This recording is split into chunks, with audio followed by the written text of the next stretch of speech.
meluangkan waktu untuk berdiskusi bersama kami. Sebelum perkenalkan, saya Fani Cantika dari mahasiswa Kesehatan Masyarakat Universitas Mula Warman.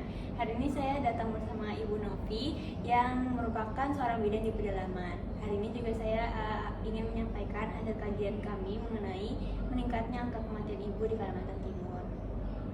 Baik, selamat pagi Devani dan Ibu Novi. Saya senang mahasiswa dan ibu bidan seperti kalian punya kepedulian terhadap isu ini. Baik, silakan apa yang ingin disampaikan? Baik, terima kasih Bu. Jadi berdasarkan dari data Dinas Kesehatan Kalimantan Timur pada tahun 2025 itu tercatat ada 26 kasus kematian ibu. Sebagian besar itu disebabkan oleh pendarahan, hipertensi dalam kehamilan, dan infeksi. Kami juga menilai bahwa kebijakan penurunan angka kematian ibu ini sebenarnya sudah ada, tetapi pelaksanaannya belum optimal di lapangan.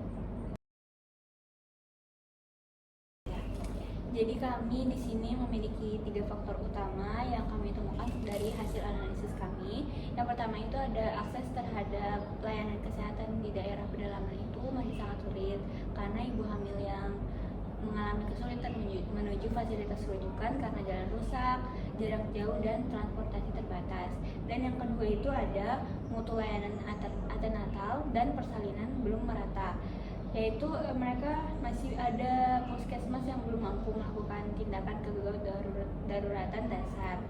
Selanjutnya itu ketiga, ketersediaan dan distribusi tenaga kesehatan yang belum seimbang karena banyaknya dokter dan bidan terpusat di kota besar, sedangkan di pedalaman itu masih sangat kurang. Ya, saya akui itu masih menjadi masalah utama kita terkait infrastruktur dan distribusi tenaga kesehatan memang belum merata. Terkadang ada fasilitas bagus tetapi tidak ada dokter tetapnya. Benar bukan Ti, saya bertugas di daerah pedalaman Kutai Timur dan seringkali kami harus menempuh perjalanan berjam-jam hanya untuk merujuk ibu hamil dengan komplikasi. Pernah ada kasus pendarahan hebat di mana kami harus menunggu kendaraan karena ambulans yang sedang dipakai di tempat lain. Itu membuat waktu penanganan menjadi sangat lama. Jadi yang tadi Ibu Novi sebutkan itu termasuk contoh nyata dari masalah 3 delays yang kami dapatkan, yaitu keterlambatan mengambil keputusan, terlambat mencapai fasilitas, dan terlambat mendapatkan layanan. Masalah ini juga terus berulang di beberapa kabupaten. Dari hasil kajian kami ada juga 3 pilar rekomendasi kebijakan yang ingin kami tawarkan untuk membantu menurunkan angka kematian ibu. Baik, saya dengarkan apa saja rekomendasinya.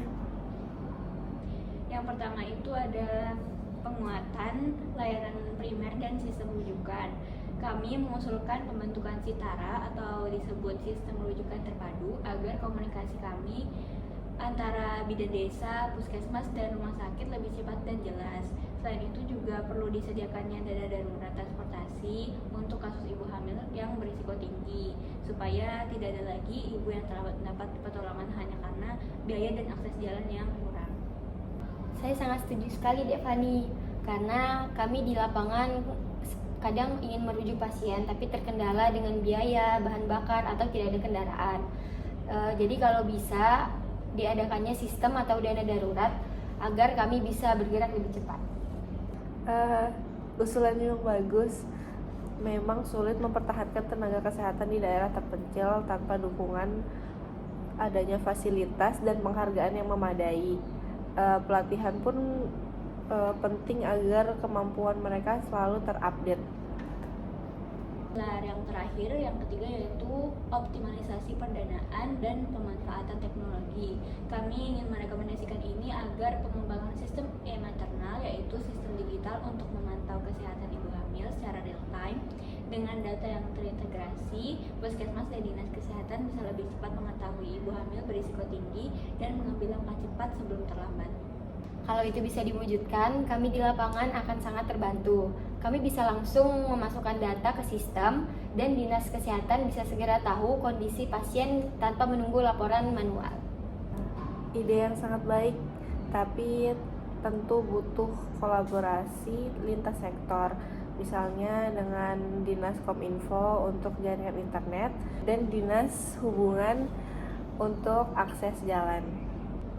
Benar Bu, kami juga justru ingin mendorong koordinasi lintas sektor tersebut karena penyelamatan ibu hamil juga tidak cukup hanya dari sisi medis, tetapi juga infrastruktur dan manajemen sistem. Baik, jadi apa saja bentuk tindak lanjut yang kalian harapkan dari Dinas Kesehatan terhadap rekomendasi ini? Kami berharapnya Dinas Kesehatan bisa menetapkan puskesmas yang strategis di tiap kabupaten yang siap menangani obstetri darurat dan mengalokasikan anggaran awal untuk pilot of project Sitara dan juga memasukkan program maternal Kaltim dalam rencana kerja tahun depan. Dengan begitu juga upaya penurunan angka kematian ibu bisa lebih terarah dan terukur. Kami siap mendukung implementasinya di lapangan, Bu. Kalau semua pihak terlibat, dari pemerintah, tenaga kesehatan, sampai masyarakat, saya yakin angka kematian ibu ini bisa turun drastis. Ya, saya sangat menghargai inisiatif ini. Mungkin saya akan membawa rekomendasi ini ke rapat koordinasi provinsi dan mengusulkan agar dimasukkan ke dalam program prioritas daerah. Dan kita akan mulai dari kabupaten dengan angka kematian ibu yang tertinggi, lalu diperluaskan secara bertahap. Terima kasih banyak Ibu, kami juga dari mahasiswa juga siap membantu dalam pengumpulan data dan pendampingan evaluasi. Kami ingin terlibat secara nyata dalam pembangunan kesehatan daerah. Luar biasa, Fani. Kolaborasi seperti ini yang sangat dibutuhkan akademis, tenaga kesehatan, dan pemerintah bekerja bersama.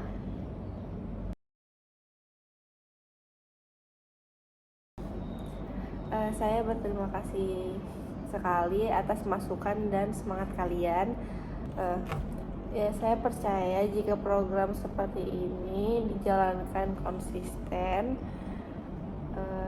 di Kalimantan Timur bisa menjadi contoh provinsi dengan pelayanan material yang kuat. Kami juga berterima kasih Bu, karena menyelamatkan satu ibu berarti menyelamatkan satu generasi. Semoga kebijakan yang kami berikan ini bisa segera terwujud.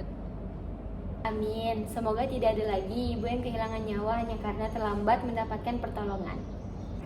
Betul sekali. Mari kita bersama-sama menjadikan Kalimantan Timur lebih ramah bagi ibu dan anak. Terima kasih, Bu.